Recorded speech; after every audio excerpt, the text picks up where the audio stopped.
अब जो मैं पूजा बताने वाला हूँ वो मुख्यतः हनुमान जी की, शनि महाराज जी की मैं पूजा बताने वाला हूँ। देखो, दोनों की पूजा मैं इसलिए बता रहा हूँ क्योंकि दोनों एक दूसरे के पूरक कहलाते हैं एक दूसरे से। क्यों? क्योंकि क्या होता है कि अगर किसी के शनि की साढ़े साती लग जाती है या शनि के ग्रहों का दोष हो जाता है, अभी जो मैं बताने वाला हूँ वो पहले मैं शनि महाराज की पूजा। आपको पता ही होगा, जैसे जो बालाजी महाराज जो है, हनुमान जी महाराज जब माता सीता जी की खोज में गए थे लंका, तो वहां पर उन्होंने देखा कि शनि महाराज जी को रावण ने बंदी बना रखा है। अब क्या है कि बालाजी महाराज जी ने देखा कि भाई ये तो शनि महाराज है, जिसकी नज़र, शनि महाराज की नज़र अगर किसी पे पड़ जाए तो अगर वो नज़र अच्छी हो तो उसको दिन दुगनी रात चौगनी कर देती है, और अगर वो नज़र थोड़ी सी टेढ़ी हो जाए तो उसको रात और दिन समझ नहीं आता कि क्या हो रहा है क्या नहीं हो रहा। एक सेकंड में अमीर हो जाते हैं, एक ही सेकंड में गरीब। तो उस रावण के बंधन से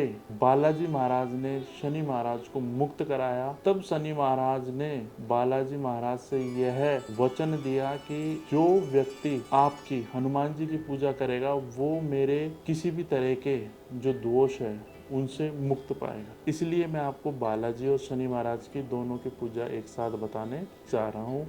अभी पूजा का मैं छोटा रूप बताऊंगा, बाद में बड़ा रूप बताऊंगा, पर यह जो रूप बता रहा हूँ यह बहुत ज़्यादा इफेक्टिव है, और इसको करने से मैं आपसे ये कह रहा हूँ कि बहुत सारी समस्याओं का तुरंत तुरंत प्रभाव से नाश हो जाएगा। जो अड़चने आ रही है किसी भी चीज़ पे, चाहे वो व्यापार हो, चाहे घर हो, चाहे वो बच्चे नहीं होना हो, चाहे विवाह हो, तुरंत प्रभाव से खत्म होगा और फल है जो अपन को पूरा का पूरा मिलेगा। अब देखो करना क्या है। पहले शनि महाराज की पूजा में आपको शनि मंदिर जाना है, पास का कोई भी शनि मंदिर हो वहाँ जाना है। वहाँ जाके सबसे पहले दंडवत प्रणाम करना है, भोलेनाथ का स्मरण करना है। प्रणाम करने के बाद, दंडवत प्रणाम करने के बाद शनि महाराज को प्रणाम करना है।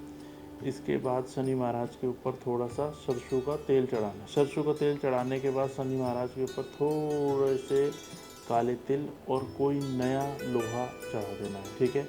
और जो मैं मंत्र बोल रहा हूँ इसको गौर से सुने, इसको लगभग 21 बार बोलना है। ओम प्राम प्रीम प्रौम प्रय शनियाय नमः।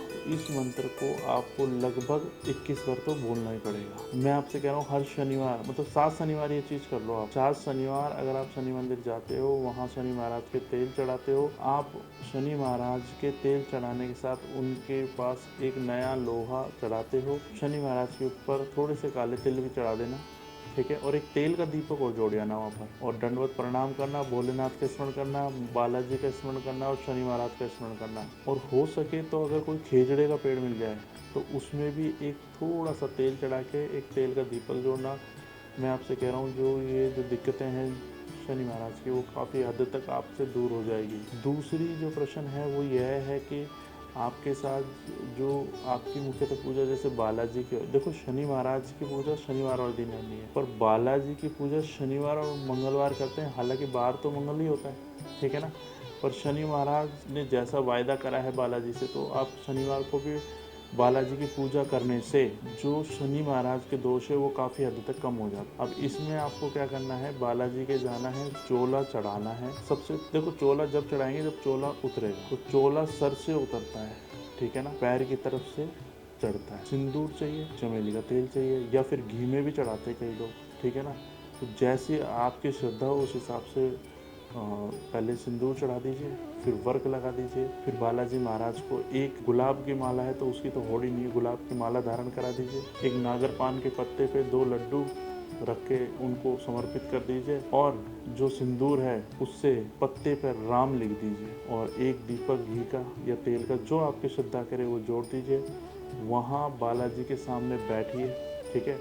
बालाजी को जनेऊ पहनाना जरूर याद रखें, भूल मत जाना।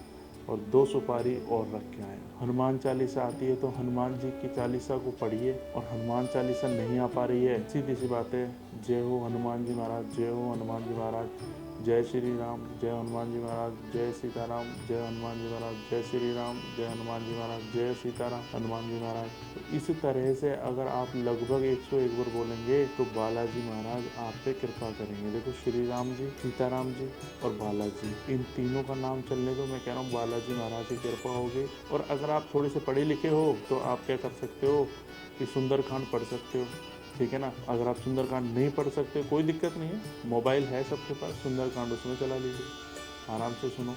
आपको क्या करना है कि सुंदरकांड पढ़ने के लिए मेरी जो राय है, मैं ये कहता हूँ कि शाम का समय 10 बजे बाद का समय काफ़ी शांत हो जाता है, माहौल शांत हो जाता है, बच्चे बच्चे सो जाते हैं, तो उस टाइम आप सुंदरकांड करो। देखो, एक घी का दीपक जोड़ो, उसके आगे अंगारी रख लो, उसमें हल्का हल्का घी देते रहो और लड्डू का हल्का हल्का प्रसाद चढ़ाते रहो। आपको महत्वपूर्ण चीज़ क्या है कि उसमें पतासे भी देते रहो और मुख्य चीज़ 2 जायफल को आपको पकाना है और सुंदरकांड पढ़ते रहो, हल्का हल्का घी देते रहो। यह है, आप पूरा सुंदरकांड पढ़ते करो, बहुत आराम और बहुत आनंद मिलेगा आपको चीज़।